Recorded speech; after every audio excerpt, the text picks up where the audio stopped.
Welcome to Easy English, your go-to channel for improving your English and life. Hello and welcome back.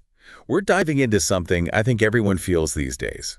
Distractions. Oh, absolutely. That feeling of being constantly pulled in different directions. Yeah, exactly. Like your brain is just, scattered, you're trying to focus, but there's always something, right? An email ping, a notification buzz. Or even just stuff going on in your own head pulling you away. Right. That constant urge to check your phone or just feeling like you can't settle on one thing. It's more than just annoying, isn't it? It feels like it's changing things. It really does. It might seem small, just a quick glance away. Yeah. But it adds up. It affects how clearly we think, our relationships, even our long-term happiness, really. Yeah, our attention feels like a resource that's under attack. It's arguably our most valuable resource now, and distraction is definitely the thief. So today, we want to explore this whole topic, really get into what distractions actually are, the real effects they have, which are pretty far-reaching, and most importantly, what we can actually do about it. Yeah, practical ways to start taking back some control, because it is possible. It's about understanding what's going on, cutting through that constant noise, and maybe building up a bit more resilience. Exactly. We can look at the different types, the obvious ones and the sneaky ones. Yeah. And why they feel like they're everywhere now. And how they impact our mood, our work, how we learn, even how we connect with people. And definitely getting into those strategies, because knowing is one thing, but fighting back is where it's at. Okay, so let's start at the beginning. What is a distraction, fundamentally? Well, at its simplest, it's just anything that pulls your attention away from what you're trying to do, your intended focus. Right, so the obvious stuff first, external things, Yeah. my phone buzzing on the desk. Exactly. Notifications, someone starting a conversation nearby, background noise, even just movement catching your eye, the things outside of you. Those are easy to point to, but you mentioned the internal ones. Yeah, and these are often slipperier. They come from inside your own head, like you're working and suddenly you remember you forgot to buy milk. Or you start worrying about that meeting tomorrow. Or you're just tired, stressed out, maybe a bit bored, and your mind just wanders off, daydreaming. Oh, yeah, that happens. You're reading something important, and suddenly you realize you haven't taken in the last paragraph because you were thinking about lunch. Happens all the time. And those internal ones can feel tougher because, well, they're us. They're our own thoughts. So both types are bad for focus, but maybe in different ways? Kind of. External ones are like sharp interruptions, right? They force you to switch tasks abruptly. Internal ones can be more like a slow leak, subtly draining your mental energy until you kind of snap back and realize you've been checked out for minutes. And that switching, there's a cost to it, isn't there? Something about attention residue. That's right. It's a fascinating idea. Basically, when you switch tasks, even for a super quick check of an email, your brain doesn't fully switch with you instantly. So part of your mind is still stuck on the email or whatever interrupted you. Exactly. Some of your cognitive resources are still lingering on the previous thing. It's like mental baggage. And that takes time to clear. It does. Some studies suggest it can take a surprisingly long time to get fully back into that deep focus you had before. Maybe even up to, 23 minutes? 23 minutes, seriously, just from a quick interruption. To get back to the same depth of focus, yeah. Think about how often that happens in a typical day. Checking your phone, glancing at a notification. Wow. Okay, that adds up fast. You could lose hours of real focused work time just to that residue effect. Which kind of leads to the next big question. Why does it feel like this is getting worse? Why are distractions so everywhere? Well, the digital world is the obvious elephant in the room.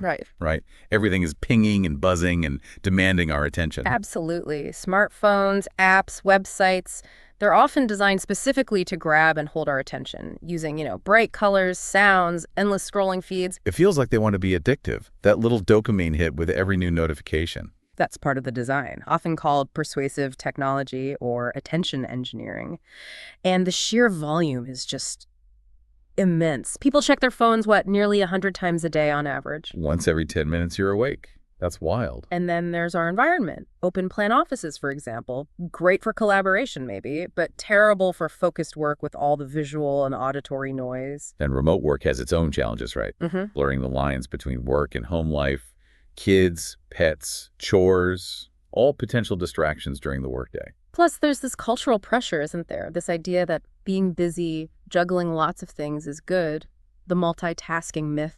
when really we're just switching back and forth badly. And you wonder if all this constant switching and novelty is actually rewiring our brains a bit, making it harder to sustain focus, training us to crave that next little hit of information. Which sounds like it could have a real impact on our mental state, our mental health. Oh, definitely. One immediate link is with anxiety. Our brains just aren't built for this constant on alert mode. Being interrupted all the time floods us with stress hormones like cortisol. Cortisol, the classic stress hormone. Right. And being chronically flooded with it keeps you in this hypervigilant state. It makes it hard to relax, leads to exhaustion, burnout.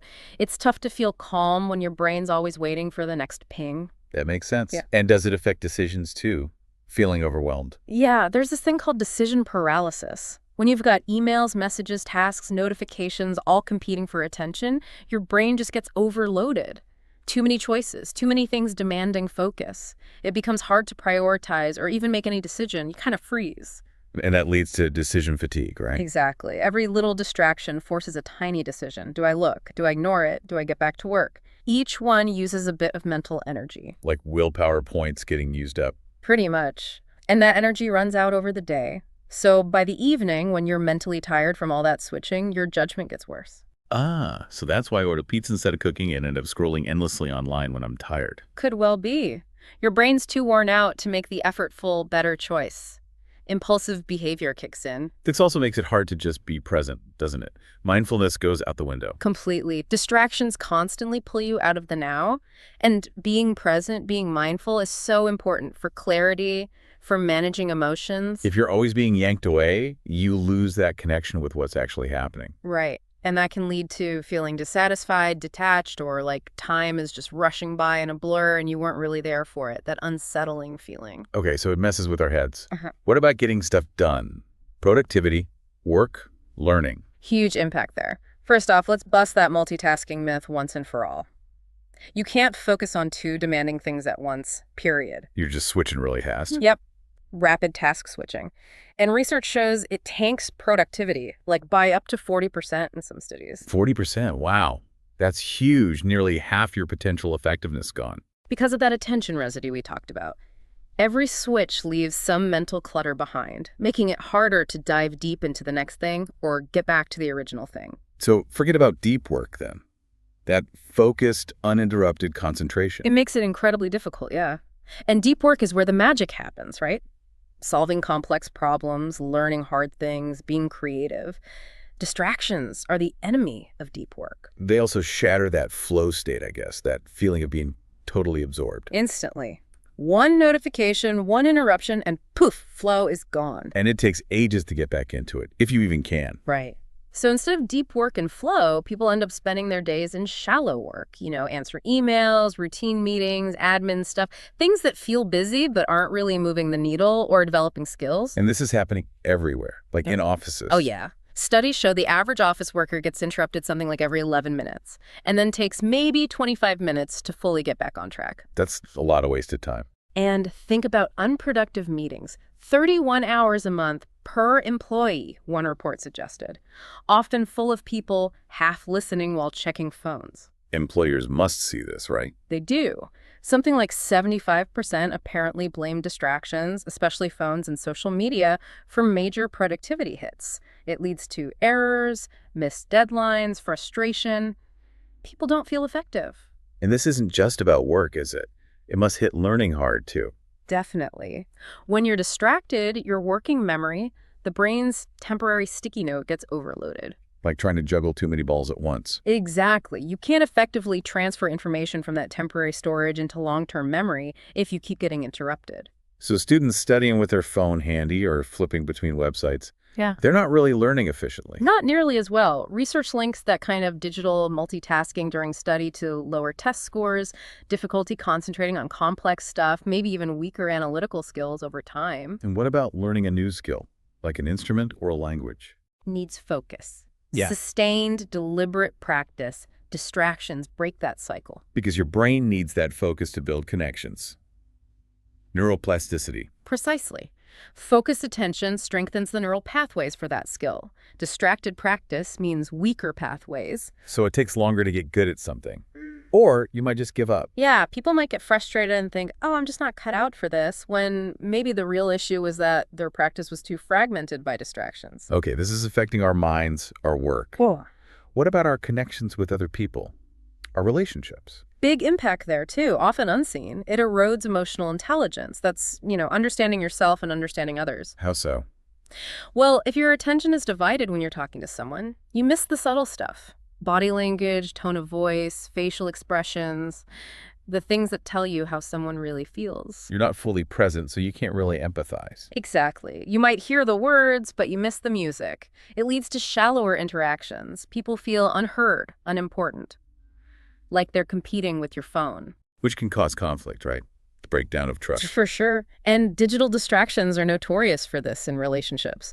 We've all seen it, families at dinner tables, everyone on their phone, parents scrolling while kids try to talk to them, partners half watching TV, half scrolling Instagram. There's that term phubbing, phone snubbing. Yeah. And studies actually link frequent phubbing to lower relationship satisfaction, even depression and anxiety in the person being ignored. Wow. It creates distance even when you're physically together. It creates an emotional gap. You're sharing space, but not presence. It blocks real connection, shared moments, intimacy. And social media itself. Yeah. It seems designed to distract. It absolutely is. And it fuels things like FOMO, the fear of missing out. Seeing everyone else's highlight reel. Right. The perfect trips, the career wins, the amazing parties. And your brain compares, making you feel inadequate, anxious, like you're missing out. Which makes you check it more. Often, yeah. It becomes a cycle. You scroll to connect, but end up feeling worse, comparing yourself, feeling anxious. And all that time spent comparing leaves less time for, well, real life. Introspection, gratitude, just being present. Exactly. It crowds out the space needed for genuine connection with yourself and the world around you. Looking bigger picture then, does all this distraction add up to long-term problems, like in-life outcomes? It really can. Think about career growth. If your attention is always fragmented, it's hard to develop deep expertise or the strategic thinking needed for leadership roles. You might get stuck in that shallow work groove. While the focused people get the opportunity. Often, yes. Being seen as scattered, unreliable, missing deadlines that undermines trust and limits advancement. Focus and reliability build careers. And just managing your time generally must suffer. Terribly. Constant distractions make it hard to finish important projects, reach personal goals, make progress on things that matter to you. And that spills over, right? Less time for hobbies, relationships, exercise, self-care. Which, over years, can lead to this nagging feeling of unfulfilled potential, frustration, like life slipping away. Are there physical health risks, too, from the stress? Absolutely. That chronic stress from feeling overwhelmed and distracted. It contributes to things like insomnia, high blood pressure, digestive problems, even a weaker immune system. And just sitting around scrolling, that's not healthy either. Right. Digital distractions often mean more sedentary time, less movement, less exercise, which links to higher risks of obesity, heart disease, diabetes. Serious stuff. These aren't small things. They can genuinely change the course of your health over the long run. Okay, so we've painted a bit of a bleak picture here. Yeah, it sounds pretty bad. But, and this is really important, it's not hopeless. We can manage distractions. We can take back control of our focus. It just takes conscious effort. That's the key, right? Intentionality. It won't happen by accident in this world. So where do we start? Time management tricks. Definitely helpful, like the Pomodoro technique. Simple but effective. 25 minutes on, 5 minutes off. Yeah. Work intensely on one thing for 25 minutes, then take a real 5-minute break. Repeat. It trains focus in short bursts, and the break is planned, not random. What about time blocking? Also great. Literally scheduling blocks in your calendar for specific tasks. Not just meetings, but deep work on Project X. Respond to emails, even allow mindless scrolling. Treat focus time like an appointment. Or just starting the day with a clear priority. Simple but powerful. Pick 1 to 3 critical tasks for the day. Do those first. It cuts through the noise and ensures the important stuff gets done before chaos hits. Beyond managing tasks, we need to tackle the tech, right? Digital boundaries. Non-negotiable, really. First step.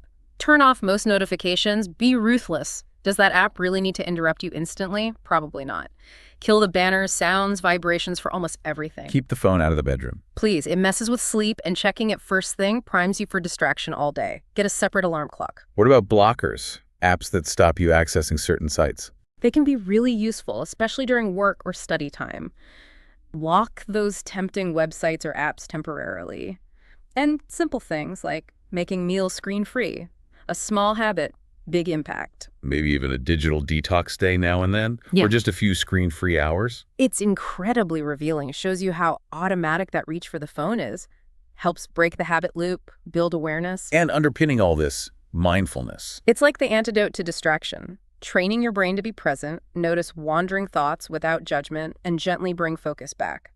Building the focus muscle. Exactly. And it doesn't have to be hours of meditation. Start small. 5 minutes of just noticing your breath.